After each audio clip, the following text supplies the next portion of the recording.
Welcome to the Freedom Revolution. It is time we reject the status quo and return to the rule of law and the Constitution. The people are ready for it, and we're ready to go to work. Our problems are great, but the solutions are not complicated. We got into this mess mainly because we lost respect for the Constitution and we lost our faith that freedom really works.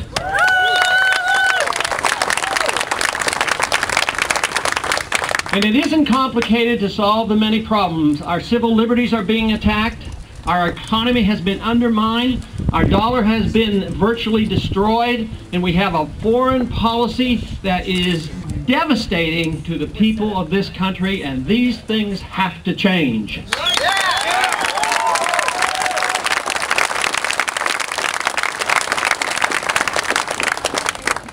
We have complained about the last several years, and we have complained about what has happened since 9/11, and a lot has happened. Unfortunately, as they say, everything changed on 9/11, but tragically, it has been changed in the wrong direction. Yeah.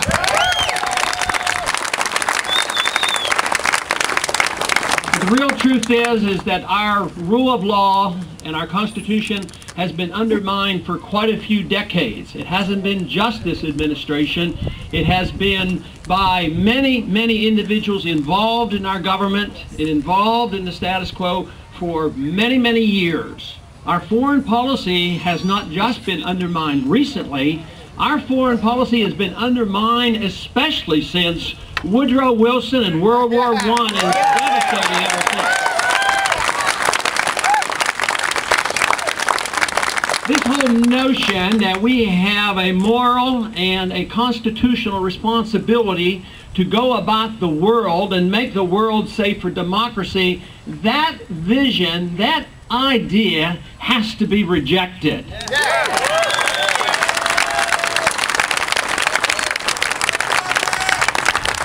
Those who would use force to spread our goodness have it all wrong. Yes. America does have some greatness to it. We've had a great Constitution. And there are easy ways to spread this message. And that is by setting a good example and following the law here in this country.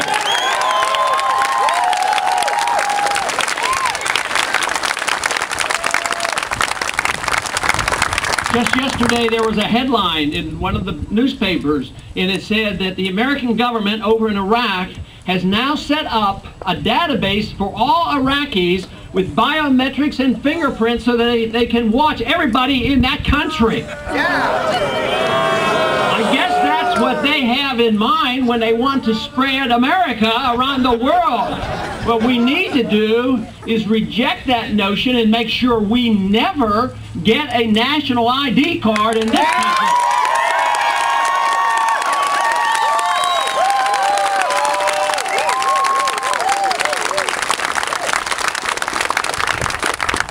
It's been said that war is the health of the state, and those who like a large government and a large state presence aren't too dissatisfied with having wars now and then or continuously. We are being told now that this war against terrorism, which is rather vague and non-definable on purpose, that it's going to last a long, long time. So the war conditions motivate too many to be complacent to say that under war conditions we have to give up our liberties. And I say no, we do not have to give up our liberties under any conditions.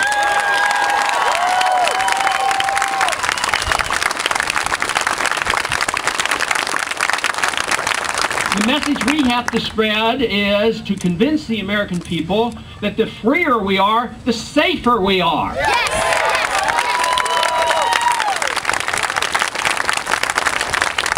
It's easy to understand that if we had a lot more respect for the Second Amendment, this would be a much safer country.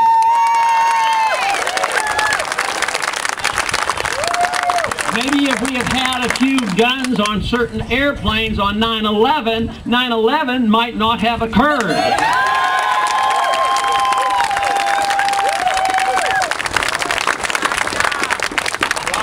But we have created, our country has given to us conditions overseas that are unsustainable. They're unsustainable financially, they're unsustainable financially as well as morally and constitutionally. And we have no right, no matter what the motivations are, good or bad, for us to impose our will on other people around the world, because it always backfires on us. Yeah.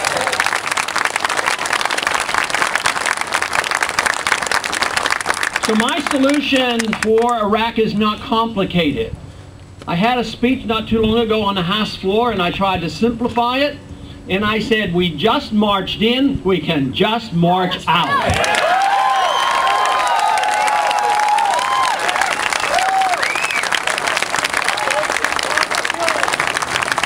It is said that if we leave, there will be chaos in Iraq. Of course, we don't know exactly what will happen immediately afterward. There may be a bump up, or there may be a dramatic reduction of the chaos. But let me tell you, if there is some chaos after we leave, do we blame ourselves for leaving, or do we blame those who put us over there in the first place?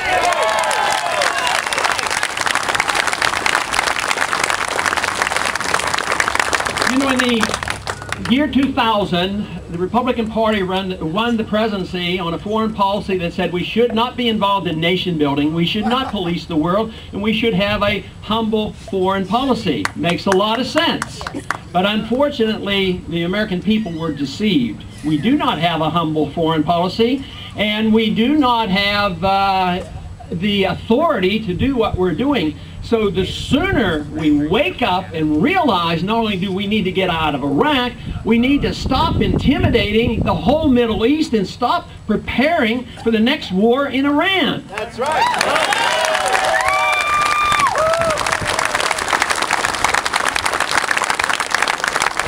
You know, for our high respect in regards for the Constitution, a president should not be a dictator.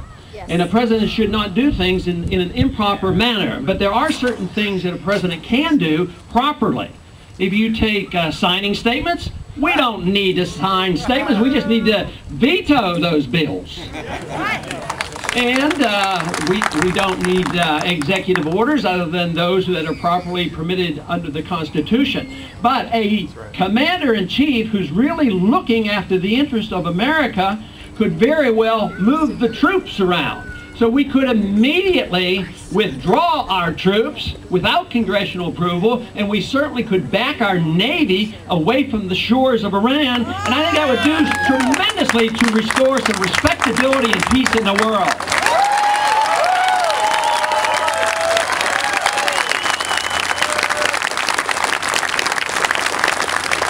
Not only that, if we could get to the point where we resume the foreign policy of the founders of minding our own business, you know, there's a side benefit to all this. Not only would we be much stronger and have a stronger military and have a stronger defense, just think of the money we could save.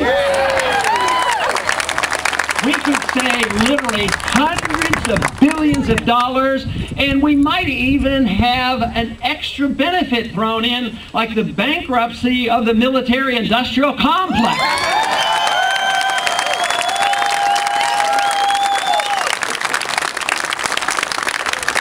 The one thing we have to do is we have to address foreign policy as a nation, because it allows us the practical political opportunity to have a plan to get us out of this mess. Because as true constitutionalists, there's many welfare programs that we really can't endorse.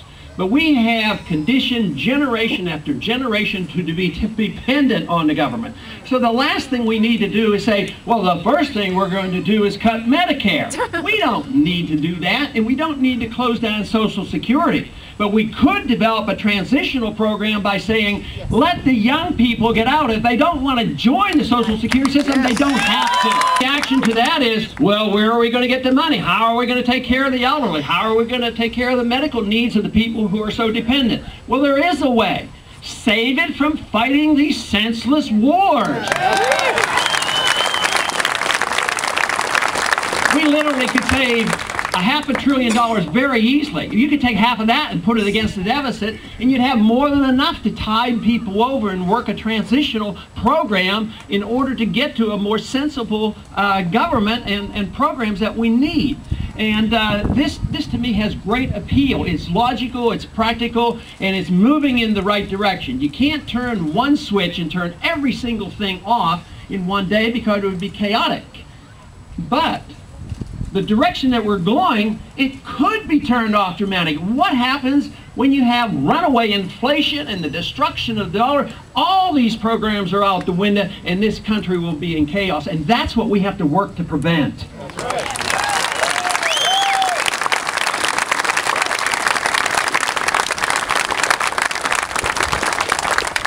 You know, over the years, and one of the strongest motivations I had in the early 70s to enter politics had to do with the economy and sound money. This is the reason that I looked to the Constitution, and lo and behold, we're in this inflationary mess and all this debt because we did not follow the law. Right. And the law says only gold and silver should be legal tender.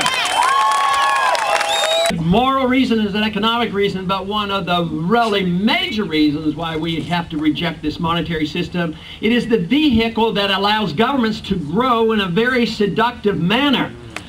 It allows politicians to spend to satisfy the demands of people who believe they're getting something for nothing, and they spend the money, they tax us to the hilt, and then they turn around and borrow to the hilt, and then they turn around and still don't have enough, and then they start printing the money. And it allows government to grow. It's deceitful because it delays the payment. It literally can delay it for decades, and the consequences come later. And it also makes the victims invisible. We don't know exactly who the victims will be, but most of the time it's always the middle class and the poor who are trying to pay the bills and struggle because they get hit with an inflation rate much higher than anybody else. Everybody's inflation rate is not the same. So the average person that has to spend their money on survival, they spend money on things like fuel and food, but they exclude that when they talk about the inflationary rate in the nation, claiming there's no significant inflation. They claim it's at 2%. So can we trust the government to tell us the truth about inflation? But eventually, though, when the revolution really comes, we will have a new monetary system, and it will be an honest monetary system, and we will not allow the politicians in collusions with the secrecy of the Federal Reserve to create money out of thin air in order for them to maintain power.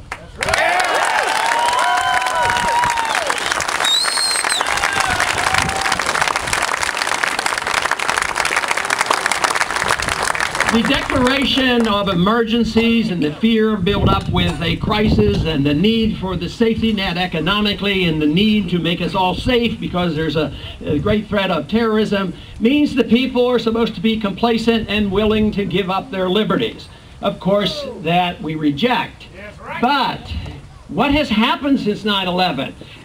Even though we've had an attack on our civil liberties off and on and steadily, especially for the last 100 years, we have had a tremendous attack here in the last, since 9/11, the last 6 years. So this is the reason that we could start off with an early proposal in the next administration, that being ours.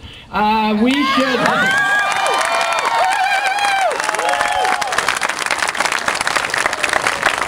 start by repealing the Patriot Act.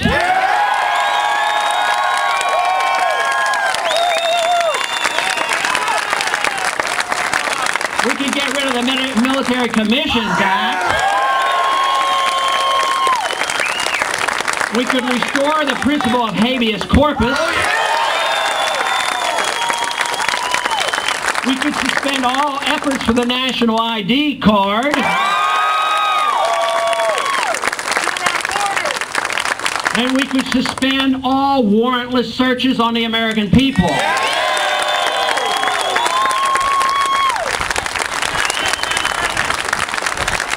and we could restore the basic principle of the founders and our original intent of the Constitution, and that is the purpose of the Constitution is to restrain the government, not to restrain the people.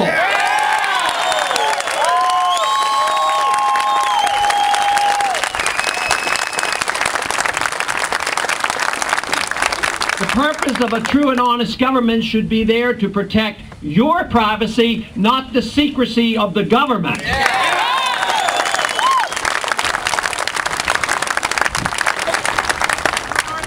These ideas are not complicated. We got there by the mere rejection of the rule of law. We can return to the rule of law. Almost every answer can be found in our Constitution. But this whole idea that the Constitution is so casually rejected by our leaders in Washington, and I'm not talking about just the executive branch. It's the executive branch, it's the congressional branch, the executive branch, the legislative branch, as well as the judicial branch. They have no respect for the rule of law. When we were in the process of transferring illegally the authority to go to war from the legislative branch to the president, I suggested strongly suggested by offering an amendment to that and saying, if you want to go to war, referring to my colleagues on the committee, you should do it in a proper manner. You should declare the war up and down. If it's necessary for our national security reasons, we should go all out, win it, and get it over with and come home.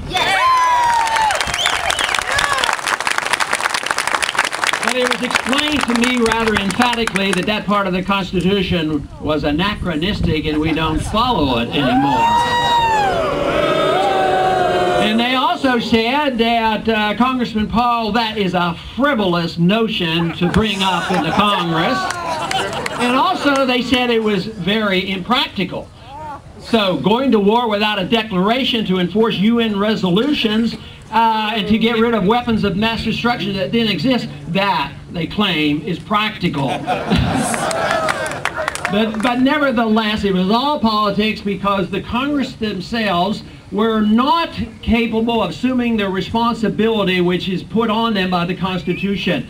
And now what are they doing? They're hurrying around, scurrying around. Those who endorse the war are rejecting the war, and now we're having a debate. These many, many years too late. And the notion about going to war is so serious that we should never do it with an outright debate by the people and through the Congress and going through deliberately. So this whole idea of going to war uselessly and carelessly could be avoided. You know, immediately after World War II, we embarked on the wrong direction. I mean, what an example to set in the early 50s, going to war against Korea under UN resolutions. We should never even be in the United Nations.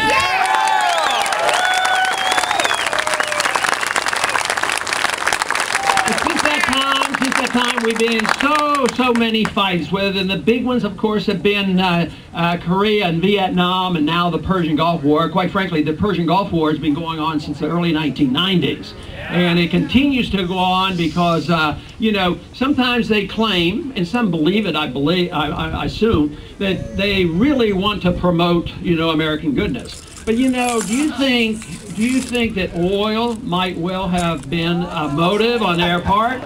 Yes, I think so. I think oil very much is involved. So the whole thing over there is not as complicated as they would like to make it seem, or not, and it's not nearly as noble as they would want us to think. But, you know, they keep telling us that if we leave, there's going to be chaos. But what did they tell us for all those years we were in Vietnam? They said, oh, you can't leave. There's the domino theory. China's going to take over the world. Here, what has happened? China's become more capitalistic and it looks like they're taking over the world. You know? Vietnam, what has happened in peace couldn't be achieved in war. The French and the Americans were there for 20-some years, killed millions of the Vietnamese, and we ended up losing 60,000 men. And then we come home, then all of a sudden, you know, we're trading with them, we're talking to them, we travel, we invest in Vietnam. So it's exactly what the founders said we're supposed to do. So we should never resort to this use of force. This is a serious, serious flaw in our thinking, and there's no reason why we can't reject it.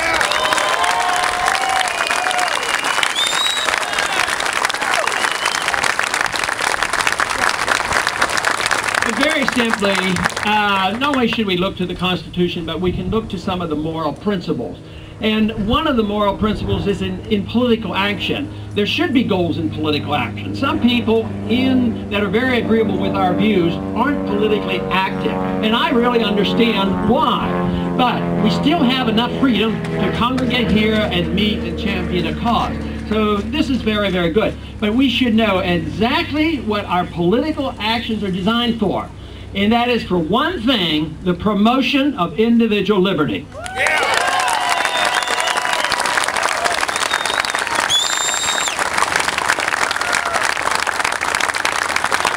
I think it's very important to know that liberty is individual. Liberty is not a collective idea. We don't get our liberties because we belong to a group. We should never exclude liberty to the individuals who belong to a group, but groups cannot demand special favors because they belong to a group. Every individual deserves the right to life and liberty, and the purpose of government should be to protect that life and liberty, not to meddle with it. Yes.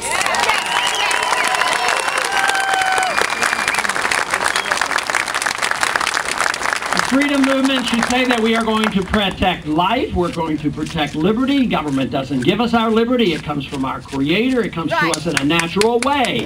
And so therefore government should be very limited to that job. But if we have if we have life and liberty, and it's your life, should it not be true that fruits of your labor belong to you?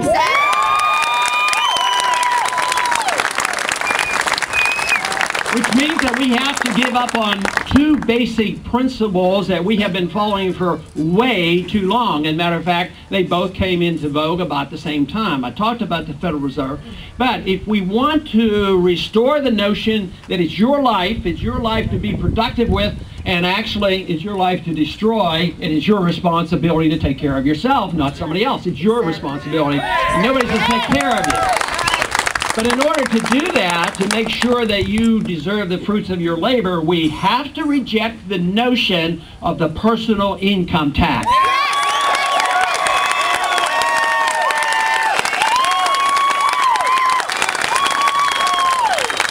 And that means that we not only get rid of the IRS, but we get rid of the 16th Amendment as well, to make sure that a lot of people ask me, okay, everybody knows I want to get rid of the income tax, but the question that everybody in the media comes out and says, and what are you going to use for the, what kind of tax are you going to have? And I say, nothing. We don't need it. Exactly. We don't need another tax.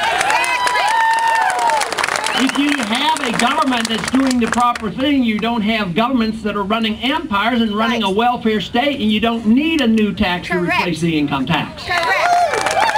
But the whole idea that they own us, even if they allowed us to keep 1%, where it started out very, very low, it's that principle that we have to reject. And of course, the real rejection should come in the method that they collect income taxes, because it is a violation of our rights. But there's another area that assumes that government owns our life, and it's a special category of people, and yet that category is growing by leaps and bounds. We do not have a draft today, but we have a selective service. That means the 18-year-old signs up, and it is assumed that women wouldn't be, but quite frankly, in this age, if the draft is resumed, I imagine that young women are going to be drafted, young men, but they might need so many. They might go up to 20, 30, or 40 years of age in order to draft. So this idea that the government owns a segment of the people and can mandate that they go overseas and fight is something that we as freedom-loving people have to reject in its entirety.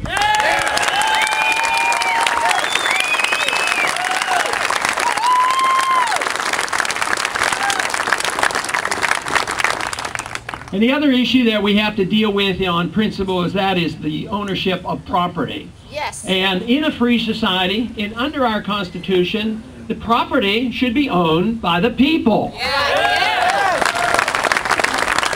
The question often asked conservatives and constitutionalists and libertarians, well, how are you going to take care of the environment? The government's going to take care of the environment. And I suggest to them, Well, what happens when you have an extremely large amount of government, such in a socialist fascist system? Do they take good care of the environment? No! They destroy the environment. Where is the property values best kept up? It's by people who own property and have an interest in it. But still again, we do have to address the subject of environmental concerns. But the principle is that if you own property and you take care of it, that's one thing, but you have no right to destroy your neighbor's property. Right. You don't have the right to dump your garbage in your neighbor's property or in their air or in their water. So property rights really is the vehicle that you can protect the environment without expanding the state and having the bureaucrats from the EPA coming with guns and telling you what you can do with your land, and they do it with prior restraint. So it's the principle of private property. Not only does it protect the property, it really should and can protect the environment as well or better than any other system.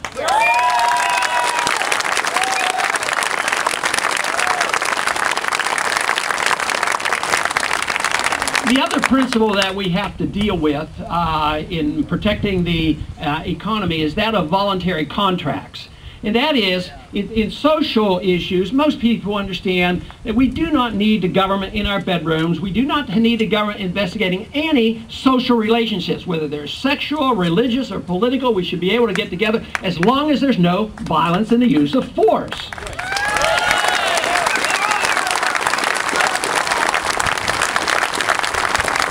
And we have a lot of people that agree with that, but a lot who agree with that principle don't agree with the principle that those same rules ought to apply to the economy. That you should have all voluntary arrangements on economic events and the government shouldn't regulate them. If you don't like a product, you don't buy it. But the government should never interfere with hiring practices, wage practices, and all these things. The market should operate. One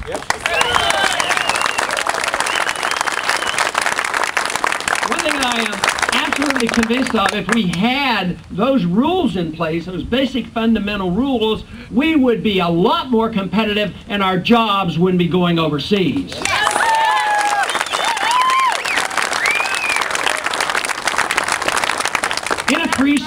In a free society, we have a condition that allows individuals to make the decision. It's called the release of creative energy. And it is under those conditions that people then are obligated. There's a lot of obligation in freedom, and sometimes that's why it's rejected. Sometimes it's misunderstood. But in a free society, the obligations falls on oneself. And that is, it allows us the opportunity to work for excellence and work for virtue. And that's what society is all about, but it has to be done in a private way. Today, we have a government that says, well, we're going to make the economy fair, we're going to make you better, and we're going to make the world safe for democracy through force. And it just doesn't work. They only can pursue those efforts with the sacrifice of liberty. And yet it's liberty that provides us the opportunity to do what they pretend they want to do. So it isn't that difficult. It just means that we need to get our confidence back again. And this is what's happening this past 6 months or so in this campaign. I had been a real skeptic about the campaign, believing that your numbers were small, there weren't very many, there was a nucleus of people who knew and understood and wanted freedom. But guess what? There's a lot of people out there.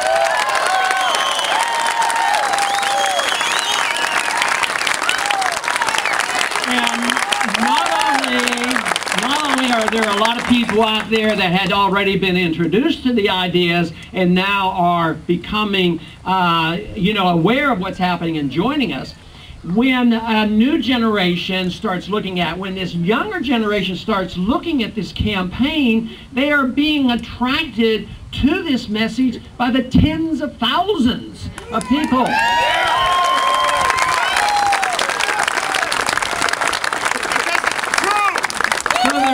So the remnant was much larger than I dreamed, but the growth is astounding that people now in this country are recognizing the fact that we indeed have problems and there are answers. And we don't have to be radical people. We have to point out that the people in charge are the radicals.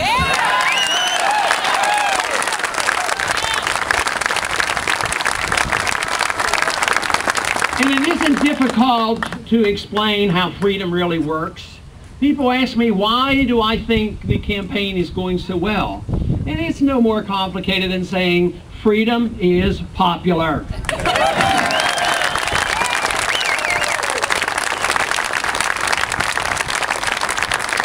But it's so encouraging when I have young people come to my office now in many numbers, and it's the young people, the teenagers that are coming and bringing their parents. And I ask them, well, how did you people get interested? And they say, oh, it's my 13-year-old, my 17-year-old. They told me about you, and we looked at your web stuff, and then they came.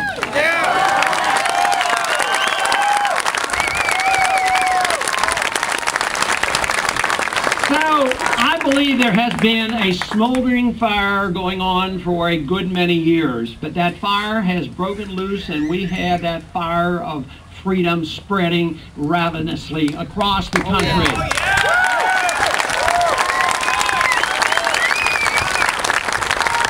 And we have a ways to go. They say that we don't do well in the polls, and sometimes you wonder whether the polls are very accurate or not. But it just may be that they're not calling all our friends on their cell phones these days. But there's every reason to believe that a lot more can happen because the campaign is very early. That is the reason I thank you very much, for joining this effort, for all our benefit and for the benefit of the next generation. And not only is this philosophy not radical, it's really traditional, it's conservative, it's constitutional, and it is really going back to what made America great.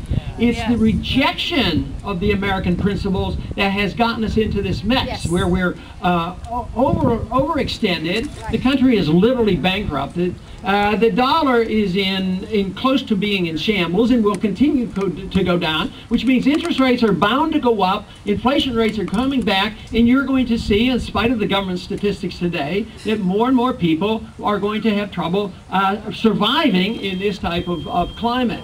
So there's going to be more and more people concerned. So our job is to make sure that our message is heard, that people know their alternatives, give people hope, and to make them feel good about the fact that it's no more complicated than returning the responsibility and the principle of liberty to the individual for them to do the job.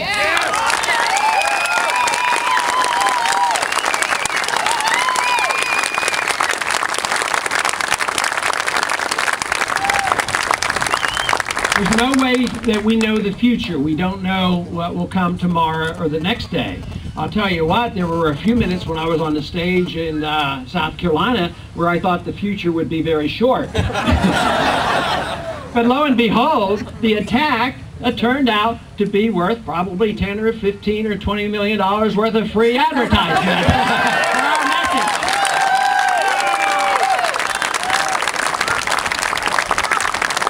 We never knew that conserving our funds and planning to spend our monies at a later date, we may raise a modest sum of money, a lot more than we did in the first quarter. We didn't know that putting it in the bank and not spending it would be so beneficial. So we ended up getting more attention because we had more money in the bank than a few others.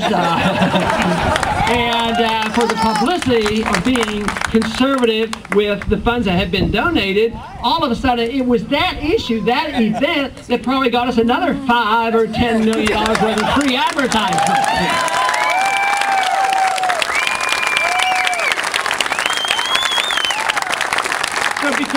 Because there's always unintended consequences of economic intervention and foreign intervention, and we have to suffer those consequences, sometimes there are very beneficial, unanticipated consequences of doing the job the right way.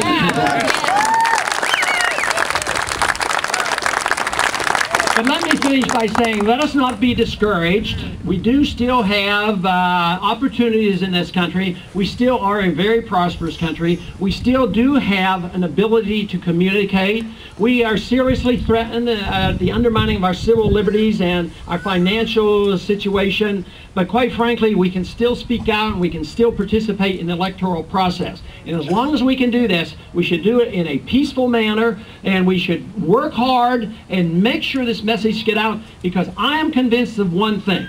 I am convinced that the message of liberty is the answer. It works. It works economically. It works by protecting the rights of the individual, and it's the proper way to operate with the people around the world. They claim that our philosophy is isolationist. Well, quite frankly, I think it's the opposite. I mean, if you're isolationist, you don't want to talk to people, you don't want to trade with people. But where are we today? Have we not isolated ourselves from the world? We have more enemies and we have less friends than ever before. So I would say it's our method that will make us a better member of the world community, where we can benefit from this and we can set the example that we should be setting, and all we have to do is believe in liberty and work hard for it. Thank you very much.